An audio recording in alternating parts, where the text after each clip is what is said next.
Global humanitarian and advocacy organization Minds Advisory Group, MAG, is coordinating the teachings around the northeast of Nigeria, helping people from war-ravaged communities live, play and work as safely as possible. Back in 2014, when Jediaye Gentiku was still a student at the University of Maiduguri, he unknowingly picked up a bomb after soldiers repelled a Boko Haram attack with plans to show it to the security, but an older man asked him to drop it gently and instead go and call the security to manage the situation. That near-death experience inspired him to join MAG to teach others. Jantiku is now a community liaison officer with MAG. Most of the beneficiaries in the camps in Borno, or all displaced people in Borno entirely, they are farmers. Some are firewood vendors, some are hunters. And all these people used to go to the bush and get their livelihood activities. And these bushes are placed at the battlefield during this insurgency for the past 8 years. So they used to get in contact with this ARW in the community.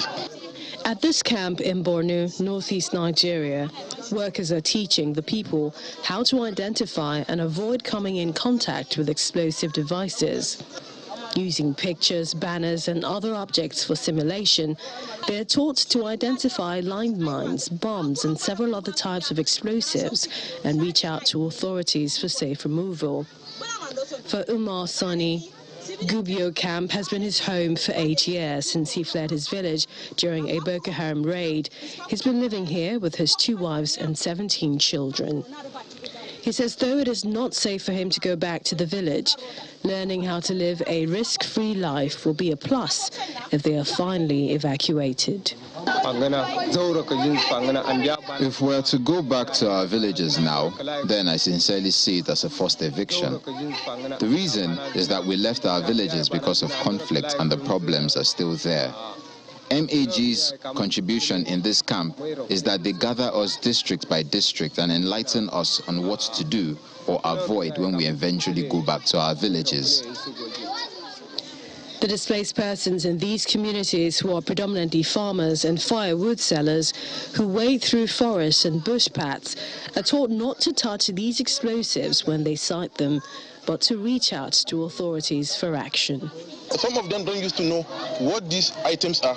They used to pick them as scrap metal, or they used to pick them so that they can use it in doing pot or other activities. So before they know, it will end up taking their life. But with our activity commencing in Borno, some of them get to know that some of the items are dangerous items, and they are appreciating our activity for saving their lives. Borno, which shares a border with Niger, Cameroon and Chad, has for more than a decade been the foremost outpost of insurgency.